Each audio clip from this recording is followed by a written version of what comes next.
You remember when we saw 0 down, 40-year amortizations? It didn't last long. Yeah. It didn't last long. Remember that? But 40-year amortization, 0 down.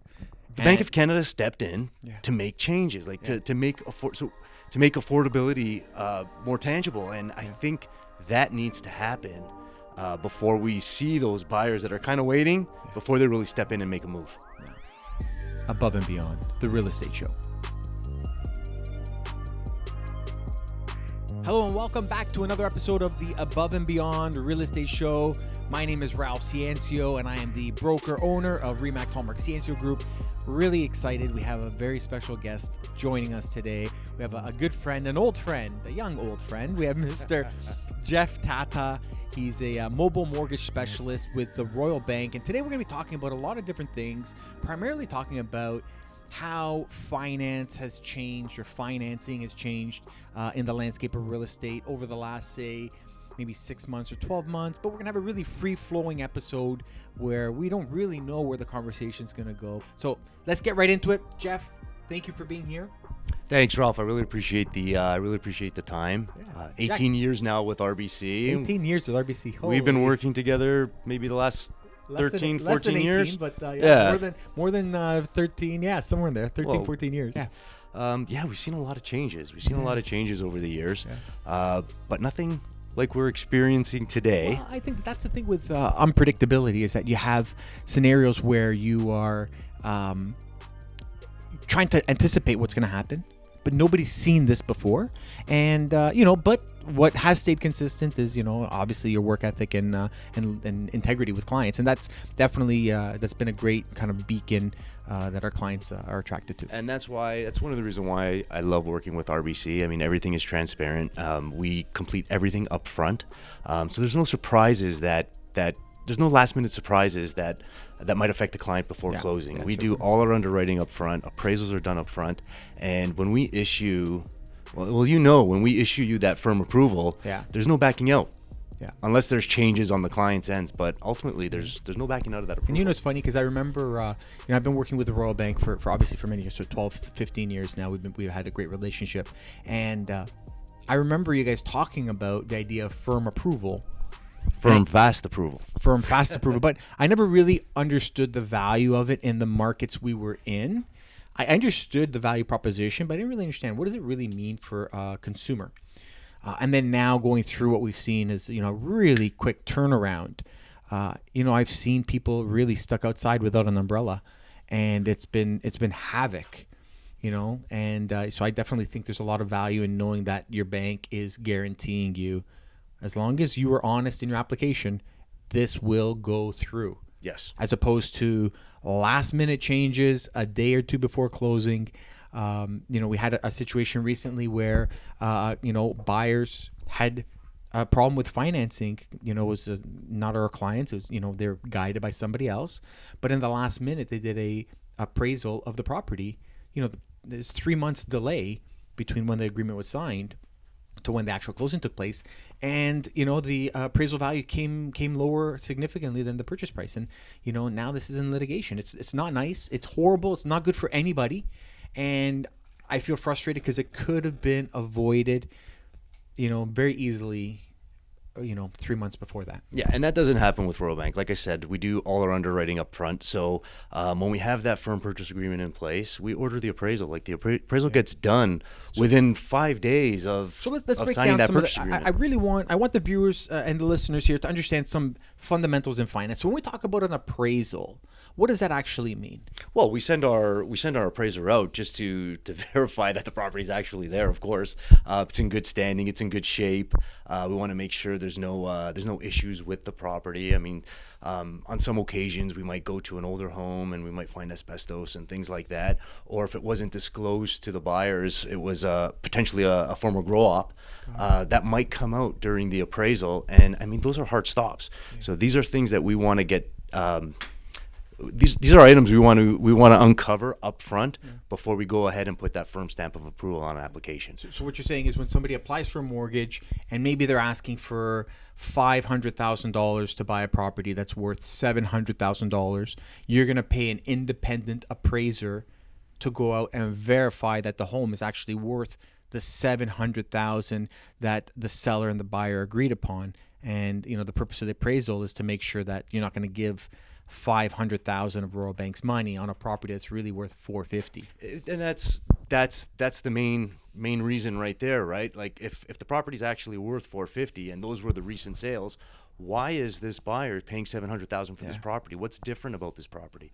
So that's one of the reasons why we have to send an appraiser out. Yeah, which is due diligence. And to be honest with you, when you're dealing with the open market, the buyer and the seller determine the price, but it's always nice to verify that an independent, unemotional, calculated model will verify that the price is within realm, right? Because sometimes it's a little bit, appraisal comes in a little bit high, sometimes appraisal comes in a little bit low. That's totally normal.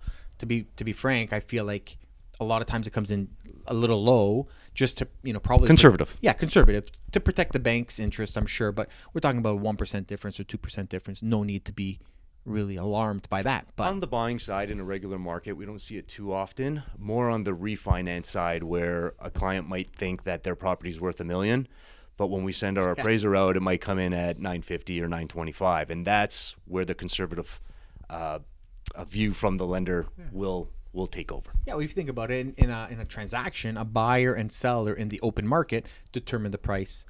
Just somebody who wants to add an addition to their home or buy a property in Florida, and they refinance their home, they're just guessing what the open market value is, which is always sometimes a surprise. And we have a strong internal process as well. I mean, if the purchase price is in line with the market, with recent sales activities, and it's a strong scoring application, a lot of times we don't even need to send an appraiser out. It'll automatically pass our internal process. Yeah. So it's a really smart system.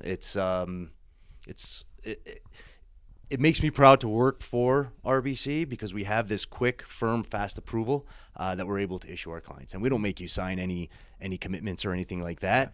Ultimately, we want to do what's best for the individual. So that's great insights. We talk about the idea of what is an appraisal. Maybe you can tell us what is a pre-approval. So a first-time buyer listening right now on the elliptical, like Good Life Fitness, here's the word pre-approval. What does it really mean? Let's start it from the ground level. What can somebody expect if they're... Common misconception, a pre-approval gives you the ability to go in with a firm offer. That's not true. A pre-approval is designed to provide you with a general idea of where you stand. Okay? So we'll do the preliminary underwriting where we'll look at your income, we'll look at your credit, and we can send that to an underwriter and we can say, okay, based on what you've given us, the information you've given us, we're comfortable to proceed at this purchase price with this potential down payment.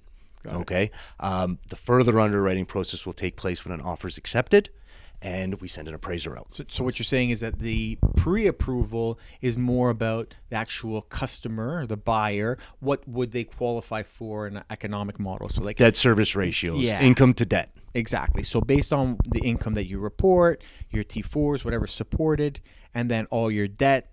This is the mortgage that the bank deems you to be potential down payment, credit reports, things like that. But it doesn't describe the actual product that you're buying. Exactly. Right? So that's where the approval comes in. That's why there's a common misconception. People think, and it happens all the time, I want a pre-approval so I can go firm. And I have to remind the individual, no. The pre-approval is designed to provide you an idea of where you stand. There's a further underwriting process that needs to take place. Yeah. Now, you're a big picture thinker, Geoff. I love chatting with you because you always, bring some perspective that, sometimes I don't see. I'm curious, would you think it's better for the Ontario market or the Toronto real estate market if there was a mandatory 5-day condition on finance and inspection guaranteed on every single property? Do you think that would be beneficial for the market overall or worse? No, I think it would be beneficial for the market. It's protecting both the buyers and the sellers. Okay, when you get that firm commitment from the lender, at least you know they're coming in, they've done their homework, and they're ready to proceed with this transaction. Now, I mean, depending on the area you're looking in, I mean, some markets might require a 7-day condition or a 10-day condition. Or a condition on the sale of a person's home. And we're seeing that now in this market where people are purchasing homes on the condition that they can sell their home. So I believe having that inspection and having that financing condition mandatory is just an added way to protect both the buyer and the seller. I just wonder, I'm not. I mean, you know me. And this is conservative, right? I'm thinking from a conservative perspective. Yeah. Jeff thinks that I'm more conservative than he is. I think he's more conservative than I am. I think that's two conservative guys being extra conservative. But I'm not really a return guy. Usually if I buy something, I think about it. I go and purchase it. If I buy a pair of jeans that, you know, I buy them, I bring them home and don't like them, I'll give them to a relative or I'll donate them. Just, you know, the process of going back to the mall is just something that I want to do. I just never get around to doing. I wonder whether people would have that same approach on buying a home that's conditional. Would we just have all these properties just with buyer's remorse, where the buyer wakes up the next day, say, OMG, why did I buy this? So, you know, I know in theory they've talked about the idea of making a mandatory conditional period or a cool off period. I just wonder, you know, would that really work in a practical or like you know, could you really apply that? I don't know. I think it comes down to the individual and their comfort level. I mean, if I'm me personally, if I'm going in and I find that perfect home, I know I want it, but at least I know I have that added protection. I have that out. Yeah. If something happens with the appraisal, if something happens with after the fact, after we close, at least I know I that was taken care of and I did my due diligence, and I know that the lender's protecting me as well. Yeah, no, I agree, and I think on a high level, I do think if that policy was in place, the market would be healthier. You know, we say that the value of anything is when a buyer and seller come to an agreement without any undue pressure. And unfortunately, I mean, you look at previous 18 months, the market was crazy and buyers were under undue pressure, right? Because they had to buy it or prices went up 50,000 on the next one. Do you remember 2014, 2015 when people were buying homes with an iPad? Yeah. Waiving all conditions? Yeah. Like literally a real estate agent would walk into a house with an iPad showing the house by way of video, and people were going unconditional, over asking. Yeah. It's crazy. If we sit here unemotional, grab a coffee and think about spending $700, which really, I mean, anyone in the GTA is like, $700, where are we gonna buy that? Like, give me 5 of them. We might see it. We might see it in the coming months. Maybe, but you know, $700, $1 million, $2 million, like, yeah, just buy it. Like, I take longer to buy a pair of pants than some of these people that are buying properties for multi-million dollars. It's crazy. Yeah. You know, and I think that that's not a sustainable model. But I know it's crazy because everyone talks about the idea of where the future is heading. I mean, you talked about prices. You know, could we get to 700,000 as an average price? I don't know. Do you think it's in the realm? Like, what do you think prices will happen in the next bit? Well, again, I think it's depending on the market that you're looking in. We've already seen about a 20-25% decline in prices. Yeah. Is that fair to assume? Yeah. We saw a 50 basis point. But hold on. We saw a 25% adjustment from March. So it's not even a whole year. Yeah, it hasn't even been a whole year. We've seen another 50 basis points yesterday. Yeah. My personal opinion, and again, it's just an opinion, we're likely going to see another 50 to 75 basis points by the time we get to 2023. Wow. What, you're saying before the start or by the end of 2023? By first quarter 2023. Wow. And it all comes down. How many times are we going to say inflation in this conversation? But it all comes down to inflation, right? Yeah. They have to get the Bank of Canada has to get inflation under control. But if that happens, how much more downward pressure is that going to put on the price of homes? Yeah. Right. Yeah. And accompany that with qualifying and affordability today. Yeah. I mean, people. Yes, the prices are coming down, but the qualifying rate has gone up by over 2%. So. Yeah. There has to be a balancing point, and until that happens, I personally think, and this is where I look to you, right? Are we going to see prices continue to come down? Maybe not to the 700 level, and again, depends on the area you're looking in. Yeah. But are we going to continue to see maybe another 10%? I don't think we're going to see a 10% reduction from where we're at. I'll tell you, when you work out the math, like how much the increase in interest rate affects actual purchase price. You know, we were just talking as we were setting up to shoot this. You'd mentioned the idea of the current inflation, the current interest rate hike probably decreased the amount people could borrow by about how much? You said to 200,000? At least 150. Yeah, 150 to 250,000 depending on the circumstance.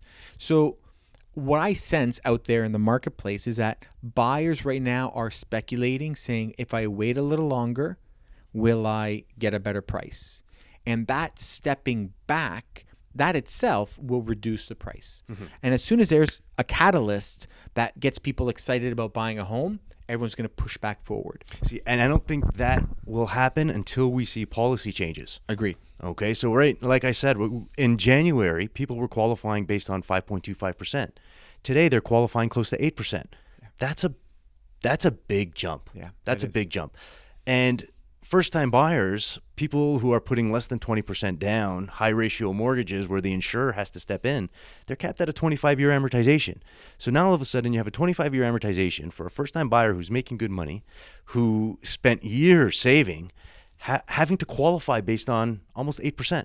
Yeah. There has to be some policy change to make home ownership more affordable. For sure. But there have been... you remember when we saw 0 down, 40-year amortizations? It didn't last long. Yeah. It didn't last Remember long. that? But 40-year amortization, 0 down. the Bank of Canada stepped in to make changes, to make affordability more tangible. And I think that needs to happen before we see those buyers that are kind of waiting before they really step in and make a move. Yeah. So I think that, we talk about, the increase in inflation and using interest rate as a lever to combat that. But when we look at other reasons why inflation is around, we saw minimum wage went up in Ontario, right? We saw more jobs locally than were in the past. In the past, a lot more jobs were outsourced overseas. A lot of manufacturing that was taking place overseas at a lot less expensive production rate is now in North America, which is great for unemployment. But the cost of that product, instead of getting it created at 50 cents an hour, someone's making $15, $16, $17 an hour as a base wage, which I think is great.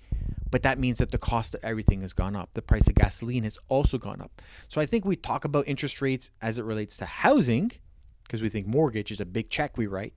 The reality is there's a lot of things happening in the background where they could have an agreement with another country. The federal government could make agreements with other countries or, for example, remove carbon tax. Right? This is to help combat if carbon tax was removed or reduced, if our taxes were reduced, the cost of production would go down, right? When you charge businesses more tax, they have to charge more for their goods. Charging more for their goods is exactly inflation, right? It's simple as that. If Tim Hortons has to pay 30% more for the cups that they have, that they serve me coffee in, the price of coffee is going up at least 30%, right? So I don't think that interest rates is the only mechanisms that we can use to combat inflation. I think that there's other mechanisms, subsidies, decrease in taxes. I think those will also go a very long way. Well, I hope to see some new ideas. Yeah. I hope to see some new ideas because right now the topic is just interest rate. This is our only tool to combat inflation, right? Yeah. And that's what I think they're gonna do to break inflation's back. Yeah. Okay. So until that target rate is above the inflation numbers, then I don't think we're gonna see any changes until that happens, and that's likely, my opinion, end of 2023 into 2024. Yeah. Well, I agree with you. I've been in business for over 15 years. Crucial element of what I do is negotiate. I'm a professional negotiator. One of the skill sets that I utilize to get great results for our clients is creativity. I think in business schools, in business lessons, we don't hear enough about creativity and creative problem solving. If we're only using the one button to make something happen and not applying any creativity, man, there's some costs associated with that. So again, the idea today, even in my world and the world we're living in, is not necessarily about the interest rate. It's more about the client's overall financial situation. So the conversation is leaning more towards, okay, what can we consolidate to help increase the cash flow? Going back to the cost of goods increasing, right? I mean, just driving in, they were interviewing someone at the gas station, and he's complaining about his hour-and-a-half commute to work, hour-and-a-half commute back. It's costing him an extra $100 a week. He's living paycheck to paycheck. Yeah. Okay, so what we're trying to do now is trying to look at the overall scenario and let's see how we can save you money. Yeah, I think you're right, and This guy's going to have to find efficiencies in his life. Growing up, a lot of people maybe watching or listening know that I come from a background in home building and in construction. My dad was a ceramic tile installer for, 40 years or 35 years. And I grew up as a laborer in his company. And I remember in like the deep recession, I said the R word. Great. We said we're not going to say it. But in the deep recession of the early 90s, it was a really tough time. And I remember talking to one of the builders that my father was laying tiles for. And he had a really unique perspective. He said, Ralph, recessions are great. We need recessions. And I said, are you crazy? Like, that sounds like such a bad word. How can anything good come from a recession? He said, look at your father working. He's installing tiles. If there was only prosperous good times, we were only booming, if he miscut the tile and had to throw it away, he wouldn't care. He would be inefficient in the way he's installing tiles, because who cares? Because you're making lots of money. Mm-hmm. But when times get tough, he actually pays closer attention to the waste.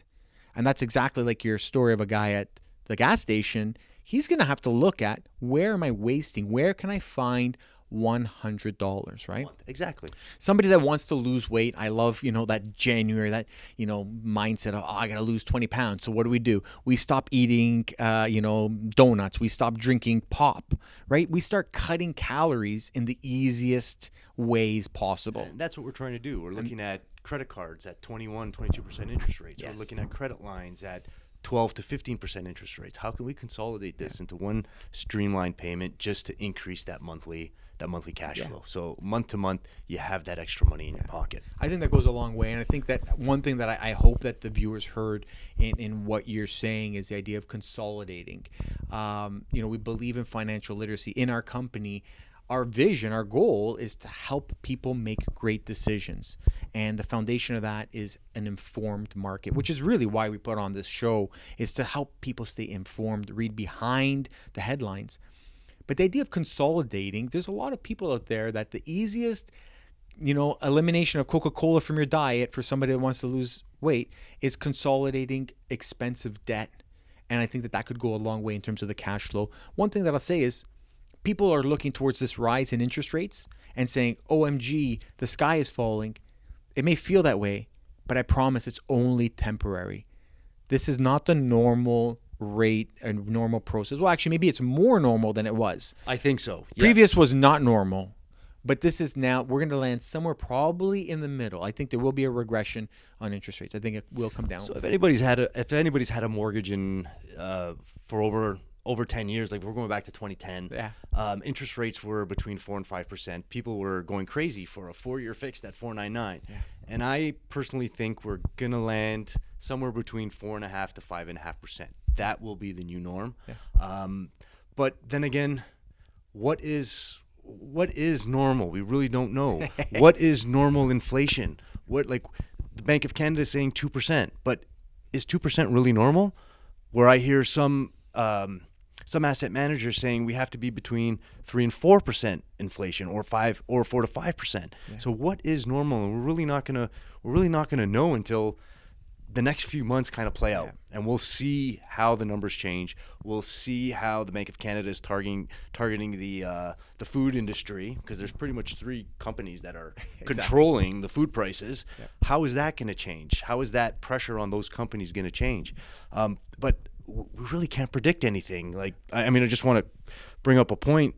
July 2020, the Bank of Canada came out and said, and I quote, "Expect low interest rates for a very long time." If I hear a very long time, I'm thinking, okay, maybe 2.5, 3.5 years, we can expect low rate. I wouldn't have anticipated where we are today. And people watching might say, "Oh, I would have guessed that." Well, it's easy today. It's easy today to say that, but mainstream, everybody was pretty much on the same page. Like we're in this for at least 3 years, and 17 months later, this is where we are, right? And it's hard. It's hard to think about those people like that went into variable rate mortgages and weren't informed on what to expect, whether you're with a lender that will change your mortgage payment or whether you're with a lender that has a triggering interest rate where you have to make those extra payments to stay on track, right? So it's at the end of the day, I hope anybody in a variable rate mortgage has received the proper advice. But ultimately, I mean, it's hard to predict where we will be 6 months from now, a year from now. Well, let's check in then. But Let's from have what you I'm back. hearing, things should settle between 4 or 5%. Once the R word is over. Yeah. Well, let's have you back in, periodically. We'll have you back in. We'll check in. We can play clips of what you thought was going to happen. We'll hold your feet to the fire. We'll look like we're on the Jay Leno Oh, I love show. it. I love it. Yeah, That'll be do we have great. Do we have a clip? 6 months ago, this is what he said. Yeah, exactly. He's crazy. Don't hold me to it. But that being said, if you do have any questions about the topics discussed today, feel free to enter them in the comments below. Myself and Geoff will do our best to answer them the best way we can. And of course, if you need contoured specific advice about your own family's situation, or even if it's just curiosity about the future, we can definitely have a discussion offline. So Geoff, I want to thank you so much for being here. And Thanks, Ralph. Appreciate the time. we hope that the market is still moving active, shake and bake. Things will pick up. I'm confident. Thanks a lot for watching, and stay tuned for another episode coming to you soon.